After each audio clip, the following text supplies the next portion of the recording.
All right, Aaron Rodgers, I think is going to be on the move. All the signs are pointing towards that way. Las Vegas, various learned reporters, whether it be Peter King or Bob McGinn, have him, not just him disgruntled, but the Green Bay Packers as well. This is from Tyler Dunn, who has his own, I don't know, what do you call it? He's got his own website and Patreon and all that stuff. But he has a very good newsletter and also a podcast with Bob McGinn, who's one of the most famous guys in terms of getting anonymous quotes from people. He used to always get the dirt on guys before the combine, but kind of did it in a very upright and non-sleazy way, the way that old Nolan Rocky used to do it. Nolan Rocky got run out of town basically for quoting what other people said. And yet, Bob McGinn gets good dirt. And this is what came out of Green Bay last week. It says, as of right now, I'm convinced, based on my own instincts and knowing the NFL and knowing what happens after all these defeats and discussions with someone who has firsthand knowledge of this organization, of the Packers' internal debates, that they are done with Rodgers. That's the way it is right now. He's not coming back. They're disgusted with him, and they're done with him, and they're moving on. This is going to involve money and a trade partner and all kinds of other stuff that they go on to talk about. I think that this was the part that I was still a little uncertain about was, okay, how do the Packers actually feel about Aaron Rodgers? Have they gotten sick of him? Have they gotten sick of the drama after they've been through everything they did with Brett Favre? I know I've told you guys before that talking to Packers fans, it seems like a whole lot of Packers are out on him. The people in the organization seem to be pretty high on Jordan Love, and I don't know if that's based on a genuine love or if it's just one of those things where, like a rebound that you fall in love with. If somebody in a bad relationship gets in another bad relationship just because they hate their current spouse so much, then maybe that's what the Packers are headed towards. It would make a whole lot of sense. Last year, when I was getting into debates with people about how much leverage quarterbacks have now compared to when they used to, and Aaron Rodgers basically forced his way out of Green Bay, except that he had the choice of either going to Denver or Green Bay. And when he went back to Green Bay, a lot of people, I think, proclaimed an early victory in arguments with guys like us that said, no, quarterbacks have all the leverage these days. If they really want to, they can force their way out. I think this is what we're headed towards now, is that he got a deal that was possible for Green Bay to get themselves out of. And this might be the moment that it all happens. Bob McGinn had one more thing to say, which was, and that's the way it is. This is everybody, I'm told, in the Green Bay organization. This is Murphy. This is LaFleur. This is Gutekunst. This is the whole shooting match. I've never heard that expression before. They've turned the page. They don't see Rodgers as a guy who's really working hard anymore. They see a guy who, when he reported this year, his body wasn't so-called tight and strong as it was. They see a guy that feels like the Austin Powers, the Swedish guy in Austin Powers. They see a guy who blew off the offseason last year. They're done. It's a hard guy to be done with. Yeah, it is. And that's where people wonder exactly how do you get yourself into a situation like this. I think that one thing that I keep thinking about when it comes to likely possible scenarios is two things. One, obviously, is Tom Brady. And I think if you look at Rodgers' stats from this last year, look, he was, after back-to-back MVP seasons, he had a 77.5 PFF grade. He ranked 14th amongst 41 qualifying signal callers. That was his worst mark since 2015. Remember, before LaFleur got there, and I know Rodgers doesn't act like LaFleur has done a single damn thing for Aaron Rodgers, but before LaFleur got there, Rodgers had kind of regressed into a mediocre quarterback. I shouldn't say mediocre. Sometimes people take mediocre a little further than it's intended to mean, but he was an average to above average quarterback in a lot of respects. I think he still showed the same physical capability to do a lot of the things that he's always done. And you remember, he's coming off back-to-back MVP seasons. He's not that far removed from all of this, but he's also going through this spiritual journey at the time. And I think it's fair that up in Green Bay, when they see that either it's a lack of commitment or a disconnect with the front office, it's all kind of started to add up. the part about the part about New England and Tom Brady that intrigues me is there's a quote Tom Brady had about this, about Aaron Rodgers a few years ago. And it was a secondhand quote. It wasn't directly by Tom Brady in an interview, but we know that through golf tournaments and whatnot, Tom Brady's had time to talk to Aaron Rodgers since this quote was first put in. And this is from a guy, Ian O'Connor, who'd written a book about the Patriots. Said Tom Brady once told an NFL coach, if Aaron Rodgers had the Patriots' offensive scheme and institutional knowledge on opposing defenses, he'd throw for 7,000 yards every year. He's so much more talented than me. And I think that's probably something that a lot of people agree with. If you look at Tom Brady and his physical skills versus what Aaron Rodgers can and has done, then it's pretty apparent there's a stark difference there. Aaron Rodgers' highlight film is way, way better than Tom Brady's, and yet Tom Brady was a better quarterback. I think Tom Brady has the humility to know and understand that he learned a lot from Josh McDaniels and Bill Belichick. And I don't get into the debate about who's more important, Belichick or Tom Brady. I think they complemented each other very well. And I guess the question is, okay, does Aaron Rodgers have the same drive or temperament to commit himself to learning all those things that Tom Brady learned? He learned them from those guys, but does Aaron Rodgers have that same commitment, that same constitution, really? Because it's not a matter of, hey, maybe he had it once and now he doesn't. I don't think that Rodgers at any point has been as committed as Tom Brady is to the sport of football. So that's a huge question. And then there's also questions as to, okay, exactly how would Aaron Rodgers fare under a Josh McDaniels type of system, but also Josh McDaniels' actual interpersonal skills or lack thereof, perhaps. Maybe those two would kind of combine and see eye to eye because they're both a little bit off when it comes to the interpersonal skills part. I've got something about Josh Jacobs and Josh Jacobs talking about Josh McDaniels a little bit later on. I do have to play you a little bit of Colin Cowherd because Colin Cowherd, and you guys know this is my worst.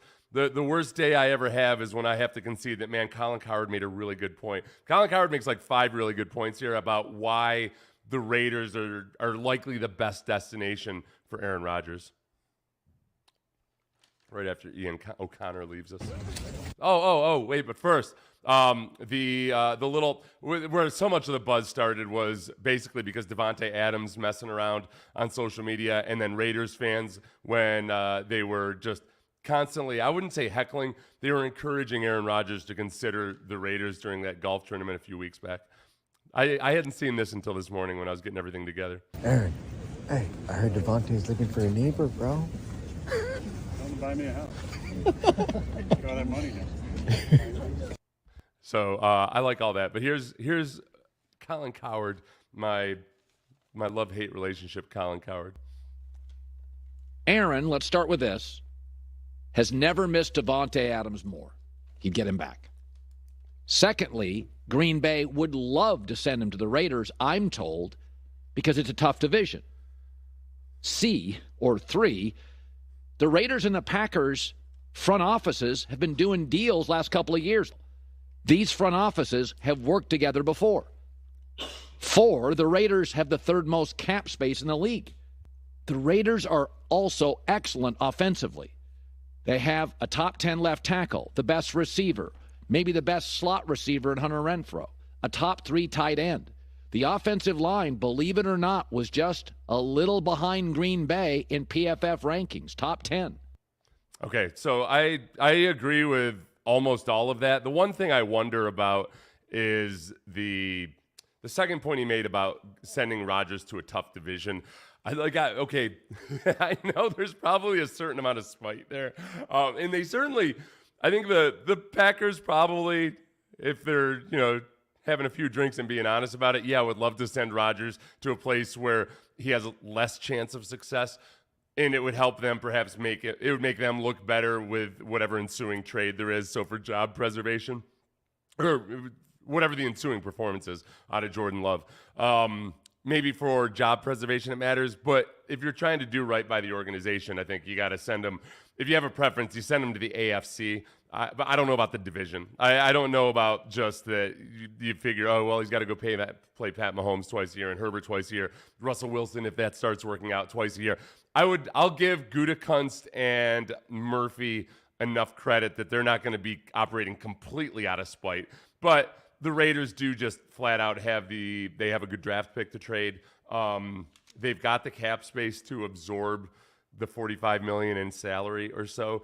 And that part of it makes a lot of sense. As far as Davante Adams, as much as Davante Adams talked about how he and Derek Carr were BFFs for life, and it was just meant to be, and that was his boyhood team, and it just all that was right.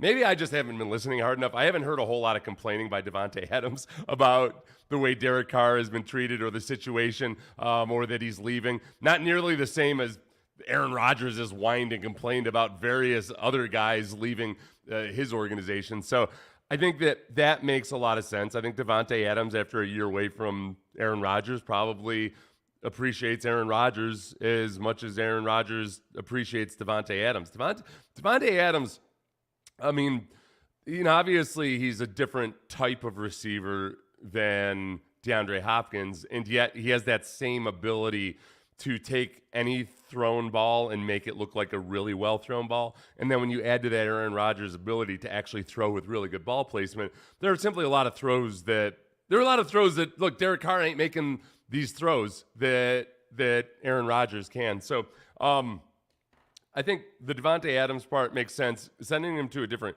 conference makes sense. The third point, I can't even read what I wrote down here. Let's go to cap space for number 4. Number 4, the cap space makes sense.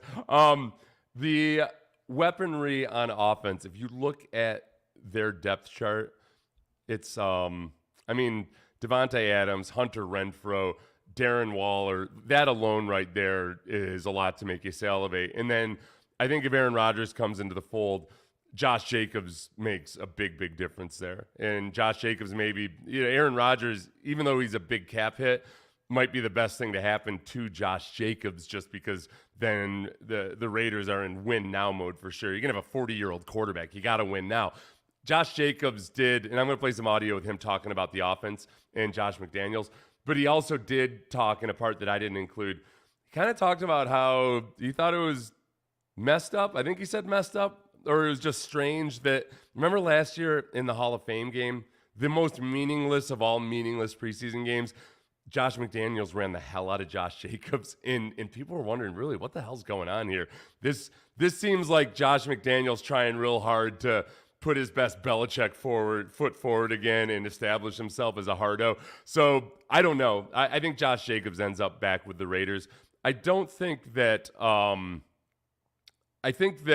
the biggest question for me in Josh McDaniels really is, or Aaron Rodgers and Josh McDaniels really, would be like, how exactly does he feel about going and learning a brand new scheme this late in life? Because he's 40 years old. He's been on this spiritual journey. He's in his darkness retreat either now or sometime soon. And I wonder how many teams out there, like I was thinking about the Texans. If the Texans were actually in a position to go after Aaron Rodgers right now, I don't think they should, but if they were, would the Texans ownership, GM, would DeMeco Ryans as a first-year head coach be interested in bringing in a guy who always felt like he was a little bit aloof anyway, like he was, felt he was smarter than everybody and didn't necessarily want to toe the line the same way so many other NFL players do. And now I think to a more conventional type of person, it feels like Rodgers has gone off the deep end. I don't think he's gone off the deep end. I think he's discovering some things about, his life and the world later in life, and he's going on that journey. The difference is, though, and he's playing a team sport, and it's not as simple as, all right, well, I've discovered that I see the world differently than I used to, and my priorities have changed. That's awesome. But you did just accept a whole bunch of guaranteed money from the Packers, and then you showed up, according to the reports, out of shape and not as committed as you used to. And it feels a little bit like you're a freeloading hippie when you do that. So that's what would make me nervous. So if I were the Texans, certainly I don't have any need for a 40-year-old potentially on the downside, and also perhaps really now more than ever feeling like he thinks he's better than the game of football. Football's a hard sport.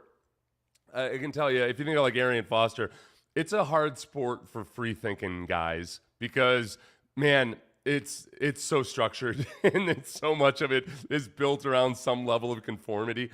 And if you are a free thinker, and I've noted I've played with a lot of guys who are pretty free thinking dudes, and I'm very open to a lot of things. I'm not like as philosophical as Arian Foster, but at some point you have to come to terms and accept the fact that, oh yeah, because of this job, I actually get to do a whole lot of thinking and a whole lot of exploration of the world and intellectual pursuits, anything, than I would at any other job at the age, especially in your 20s, but also up into your 30s. But like Aaron Rodgers now feels a little bit like a freeloading hippie who like crashes on your couch and criticizes capitalism and everything you do for a living while also eating your food and crashing on your couch. That was if you known people like this, I had a very close family member who very much would rail against capitalism as he was borrowing money from me in my capitalist job and also crashing at my place. So at some point when you're practicing mindfulness very deeply, there comes a time where you realize you have to monetize the mindfulness. Monks or priests or anybody else in a religious order, they have contributors. Whether it's from a tithe or just contributions or what have you, you can't go meditate in a cave all day long, and at some point you're going to starve if you don't have somebody paying the bills. The dangerous thing with Aaron Rodgers is that he now seems to be at that stage in his life where he wants to meditate in a cave literally all day long, or for 4 days at a time, and he doesn't need to have anybody foot the bill. He's already had the bill paid for because he's independently wealthy. So that's what makes me not want him. If I were Josh McDaniels, I 100% swear this to you, and I swear this about the Packers and anybody else. The thing that they need to do is actually go do the 4-day darkness retreat, or they need to go do ayahuasca in South America or what have you, and get on the same page with Aaron Rodgers, because that's the only thing I think at this point that he would genuinely respect, is if he felt he was going somewhere where people were at least trying to understand him. And then maybe, I don't know, then you get you go trip balls in South America for a while and come back and maybe you see the world differently. Maybe you break new paradigms for what's expected out of NFL teams. Steve Jobs said the thing that made him special was that he had done acid in India compared to other people in Silicon Valley. So I don't know, man. If that's what if you want to make it work with Aaron Rodgers, you have to go there. You have to meet Aaron Rodgers in his same headspace, which may be in another dimension somewhere, floating above the universe, high as hell on ayahuasca. The other thing too, the Vegas odds right now have the Raiders as a heavy favorite over any other non-Green Bay team. So the Jets, I think the one person, who brought this up?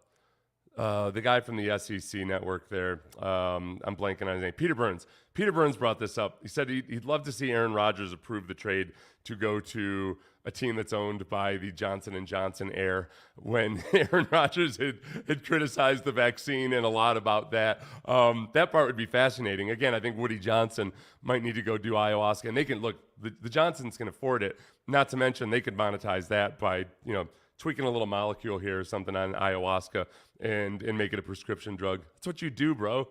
So here's Josh Jacobs. I'm going to answer some of these questions here in a little bit because I've got some really good ones. I want to make it through all my bullet points for once in my life before I get diverted. Gruden, you're in West right slot. Okay, so this is Chris Sims. Oh, what happened there?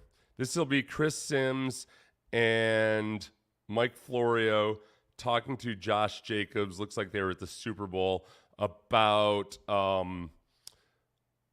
the difference in verbiage. Remember there was that viral video of Chris Sims. It might have been during Hard Knocks the one year where he was really, really struggling with the Gruden's verbiage, and he was a young player. It was poor Chris Sims. It still gets brought up to him to this day, but he makes fun of himself here. Gruden, you're in West right slot, 72Z bingo, you split, right? Spider 2 wide banana. Spider 2 wide banana, right? Yeah. And then Josh McDaniels came in, and you were like, what? Like, Man, his is so much different. Like, he got the numbers in the formation. It's Zero numbers. flood slot. Yeah, and it's like One zero out flood slot. slot, and then it's like the next number is the protection and things like that. But then you have to learn all of that, and then you will still have to learn the one word. You know, Right. like he'll have a one word, code word, things like that. Man, I would definitely say his, like, to me, his was a little harder picking up. It's harder. It's harder. It was harder picking up, you know, Right. and it's so much like audibles. It's like 3 audibles More to each rules play. and details Yeah, in the exactly, plays. Yeah, exactly. Yeah. Yeah, so that's the big thing. That's an argument for bringing Rodgers to Houston is he has some familiarity with the Kupchanistan system. I say some. That's where he won 2 MVPs as a Kupchanistani, okay? So whatever tweaks there are from LaFleur to Slowick, then so be it. My God, we're going to do it, aren't we? We're going to use this damn YouTube channel to talk ourselves into Aaron Rodgers to the Texans. We're not. Although, I do think that Aaron Rodgers, at this stage in his life, might be cool with being a bridge quarterback. Like, just kind of like, hey, man, I'm a citizen of the world, and yeah, I'm just going to go where the wave takes me. And this year, the wave has taken me to like a tsunami right into Houston, and then I'll ride my way out when it's time for Bryce Young to take over. Who knows? I don't know.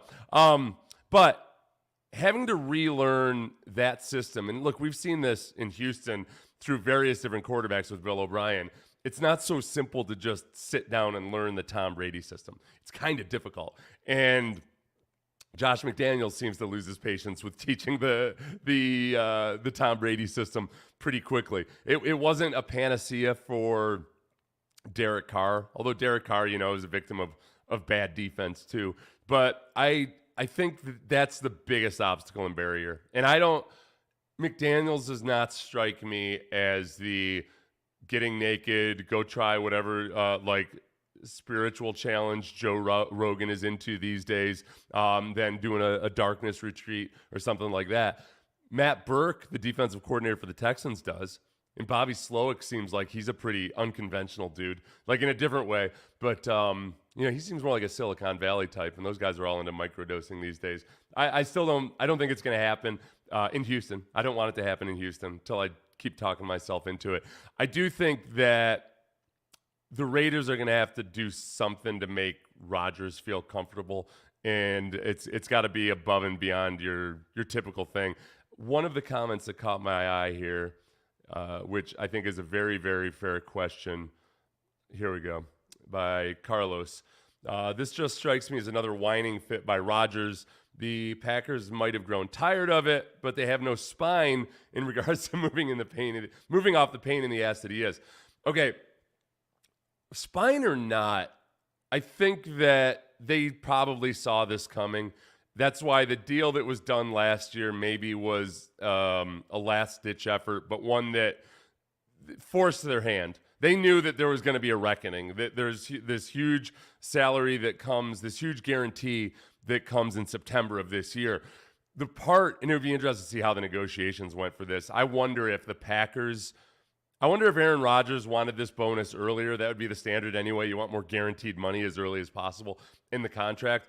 But the Packers said, all right, we want to be able to take the entire offseason to find a trade partner for Rodgers. And if you think about what this does now, this gives them a window before free agency. It gives them a window before the draft. It gives them a window immediately after draft for teams that maybe are hoping to trade up for Bryce Young or CJ Stroud, or hoping that one of those guys falls to them. So it gives them that window after that. And then it gives them the entirety of training camp in case somebody gets injured. So they have, 4 kind of crucial windows where the Packers might be able to extract the greatest price. And it worked. The Texans had an open-ended window with Deshaun Watson.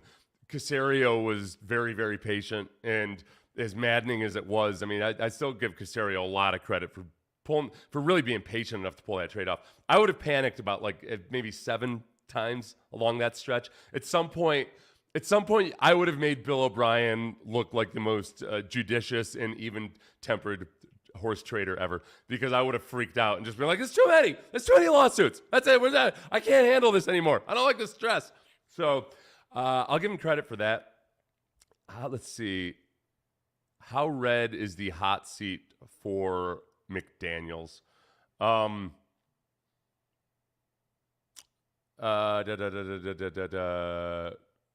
talking about McDaniel or the Josh McDaniels? Okay, jeez, I'm stuck here in I was looking at the Miami's one of the options on the trade possibilities. Although he's not that high, I think I don't think it's that high. I think that Mark Davis is stuck in committing with him. Remember, Gruden had a 10-year deal, and it was only because it appeared like. It had the appearance of basically Goodell was going to go after Gruden. I don't know what actually happened. It gave the appearance of that. If you think about all the various people who have emailed various things in the NFL over the last however many years, I have a hard time thinking that John Gruden is the only guy that may have been wired a little bit like an old school dude.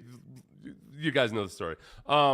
So yeah, I think he's in it for the long haul. I think he's going to get a shot or two in terms of one or two more quarterbacks at least. And Rodgers would be a short-term fix, and they maybe take a whirl on him and see what happens. So I don't think it's as hot as maybe it feels like it should be. Rick says, can I ask a Rockets question? Is there any way Silas survives this season? Go Cougs. I don't know. If maybe you guys saw the video of Tillman Fertitta from Mardi Gras saying pray for Victor. I don't think so. Unless they want to just keep tanking. I think Silas is just a matter of exactly at what point do you pull the trigger. I saw this earlier from Hunter, and I did want to get to this one. Seth, did you see Bobby Slowick in college would make playbooks on Madden and would present them to his coach with schemes and audibles? I've been saying we need a Madden nerd to run things. I love it. Okay.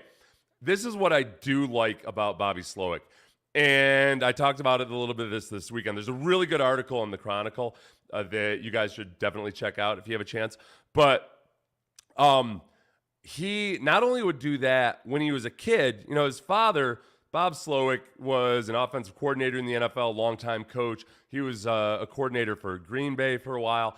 And he was with Washington. That's how Slowick got his first in with Washington. When he started off as a film analyst, and then he went to defense. But Slowick was when he was a kid, he would draw up plays for his dad and then sneak him into the bathroom so his dad would see him. And then he would take him into the office during the day. Which, by the way, in this day and age, just imagine if it was found out that Pep Hamilton was like taking slips of paper from his fourth grader, what bastards we would be on social media about it. Now, if likewise we'd be bastards in a positive direction, but still just as bastardish if we found out that when the offense was really good, that some fourth grader was doing it, because immediately we would try to make that kid a celebrity way ahead of his time. But then, yeah, they would play Madden. There's one thing I do like about Madden for quarterbacks and other people is just the reps, you know? Like you get, and Slowick, whose dad was a coach and would talk to him about all these kinds of things. He would talk to Shanahan when he was a kid. Look, he might be a Nepo baby. I don't care, man. Give me a Nepo baby when it comes to these kids that grow up as the children of coaches like Kyle Shanahan, when they show an obsession for it. Because Belichick was the same way. He was obsessive about, learning the game and seeing it on the same level as their fathers. And those guys, I swear, they just see the game differently. So that part's encouraging about Slowick. It's obviously, look, there are plenty of guys, no offense to anybody watching right now, but there's plenty of you who had parents as coaches, and you're not coaching geniuses. But when it does work out the right way, Slowick might be that guy. And yeah, I think that the Texans have actually, maybe they're ahead of the curve on some of this when it comes to using technology to help learn. Because I know during COVID, they were using one of those test-taking software deals that teachers use a lot. And, that's kind of primitive by today's standards, but they also have that virtual walkthrough room.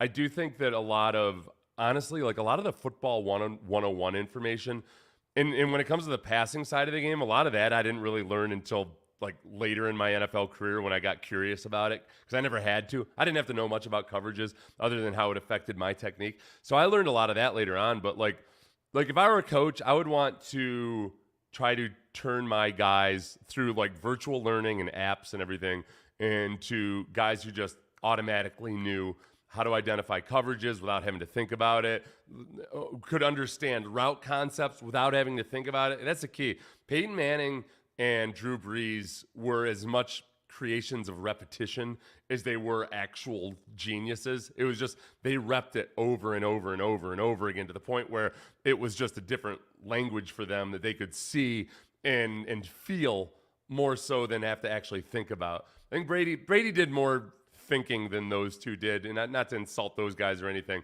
It's just a different way of going about things. So, what was the question?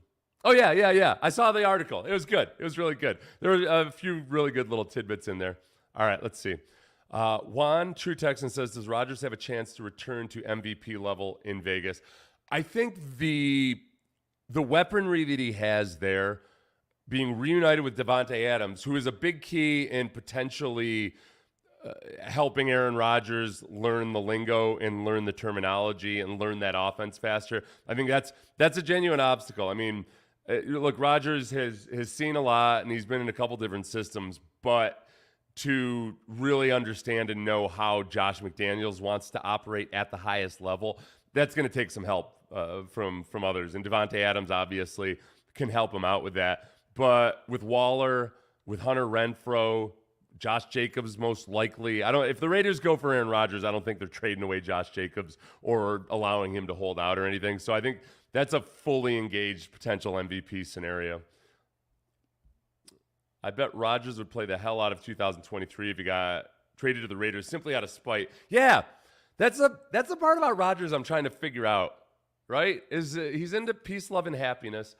And yet he shows a kind of an angry, spiteful side. We've been trying to figure out what kind of hippie he is. Like, is he a genuine peace, love, and happiness hippie? Or is he kind of like Jenny's boyfriend at the Vietnam protests in Forrest Gump? Remember the guy that hits Jenny? It's like sometimes Aaron Rodgers flashes a little bit of that, where he's in it for more his own ego than actually trying to spread peace, love, and happiness. I don't know, but he's also, he's in the middle of a lot of stuff. He's working stuff out, but at various times he'll kind of go off on people. Sometimes for writing things that are definitely accurate because guys have their names attached to it. Like when he got really, really angry at the woman who had written the story about his hand signals in Green Bay, talking about how it was so ridiculous and uninformed. And in that story, she was using like quotes from actual players with their names attached to it, guys that have been teammates of Aaron Rodgers. And you could tell that he was more lashing out at what people were saying about that article more than anything. Like that part of it, I know a lot of people that are like genuine, like totally crunchy granola hippie types, and they don't necessarily act and talk the same way Aaron Rodgers does. I think we can leave on this. The man bun didn't help either. Yeah, I think Aaron Rodgers' man bun was probably it's not endearing to anybody. I apologize to anybody who has a man bun. I don't know why. I don't want to be this way. It's a bad look. There's something about it. It feels like the equivalent of the yuppie with a ponytail back in the 1980s. Remember the guy, if you don't know what I'm talking about, Christmas Vacation, the neighbors next door. If I remember correctly, that dude was like wore a suit but had a ponytail but slicked back with a ponytail. The problem with that look, sometimes, not always, no offense to anybody, but sometimes that looks like you're just trying way too hard to show that, like, hey, I've got a wild side too. I might be a captain of industry, but I've also got a wild side. Oh, this is some stuff that I found just on Derek Carr, because Derek Carr is the next big topic to tackle. His fate seems a little bit in some ways intertwined with Aaron Rodgers, because if the Jets don't have a shot at Derek Carr is the consolation prize potentially. This was from a Raiders account, kind of with a little montage of all the things leading up to Derek Carr's dismissal.